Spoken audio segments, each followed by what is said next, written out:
And we're back with the four reporters who participated in the interviewing of Mary Fetchett. Now we're going to discuss a little bit about their own personal impressions of this issue. We mentioned earlier, Cynthia and Desiree, when I was talking to you, that you guys were probably in high school at the time. Now you've been researching this issue. You had the opportunity to talk to Mary. We all saw the documentary on native soil, which was very impressive. Desiree, you actually wrote an opinion column after you read saw the documentary. You wrote a very strongly worded opinion piece. Tell me how you felt after seeing the documentary. Well, it's funny because that opinion piece was an assignment we gave a year ago. It was supposed to be a production value about the piece, but after watching the documentary, I was so emotional and empowering watching that. I was so upset the government had failed us and it was so slow in responding. I couldn't believe that our own government could have prevented such a disastrous and historic event, and they were so slow to respond, or did nothing, and now they were trying to cover it up and trying to put the blame, pointing fingers at each other instead of all collectively standing up and saying, we're sorry, we messed up.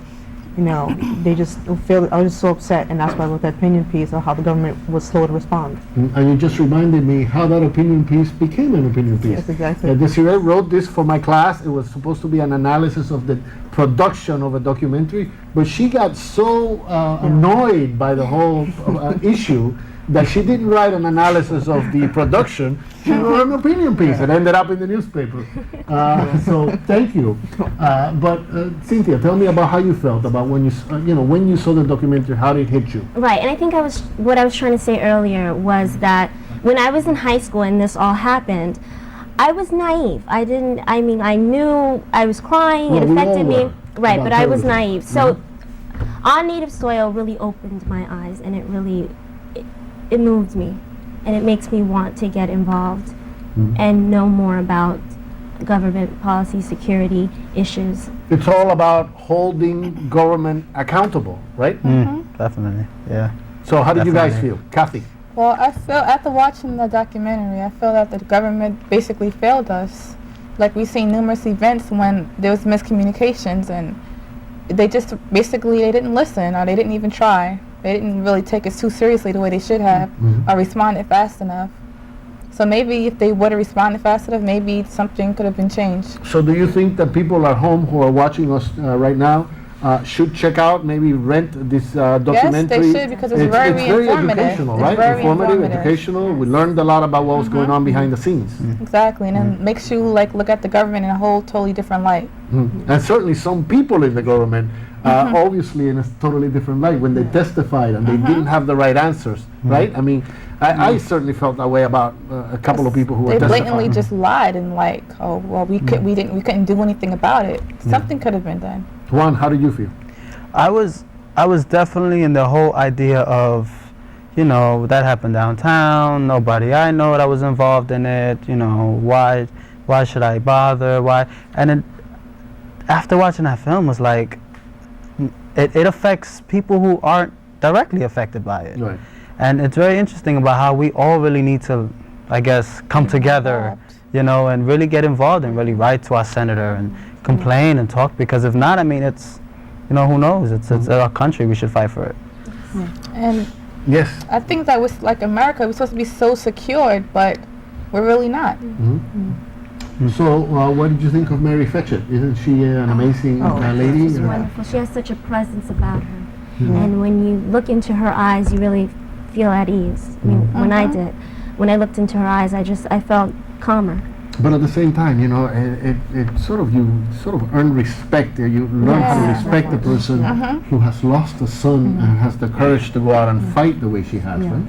It's amazing what she's done. I mean, there's so many thousands of parents lost children and sons and daughters and nieces, whatever, cousins. But the way she's fighting, I mean, she's representing all the families, or most of the families as well. She's not just fighting for her son and her son. She's fighting for the other families as well, making sure that this doesn't happen again.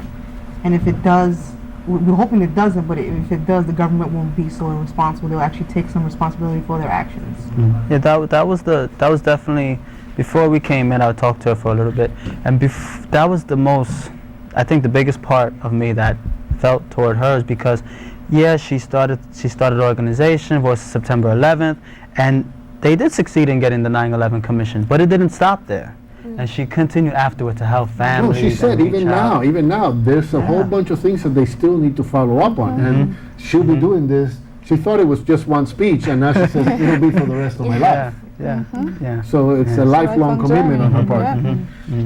So Her courage definitely inspires you and motivates you. it inspired Her you. fight, It her inspires me and just I think everyone.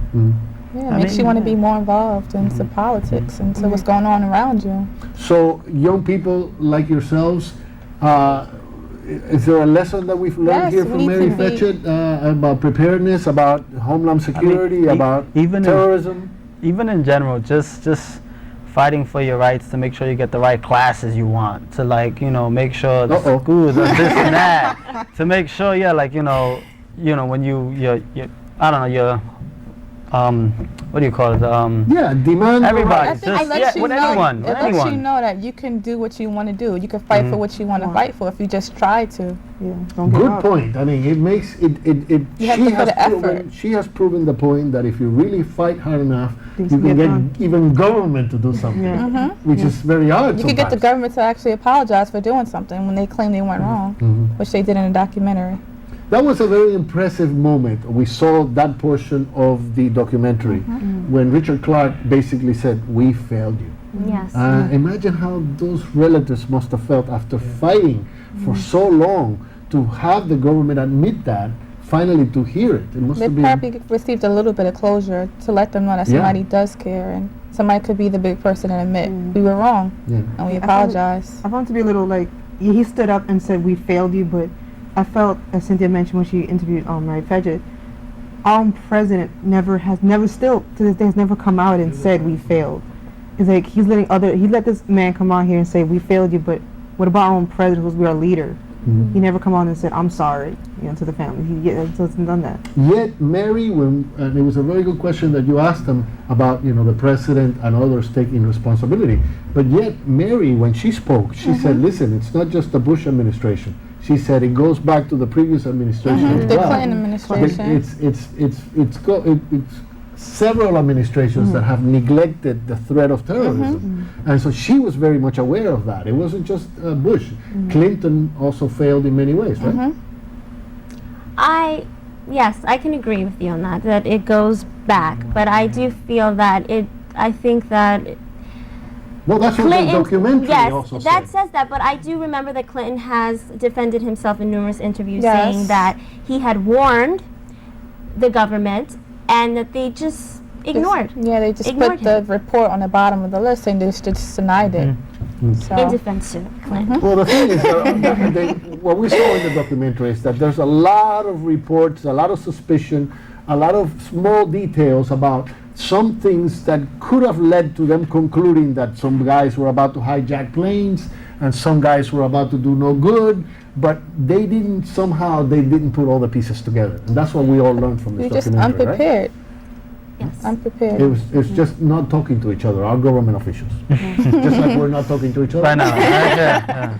And it's good too because we have to go. It's a real pleasure having all of you on the program with me. Thank you. And we'll see you very soon on another edition of the Bronx Journal. Adios.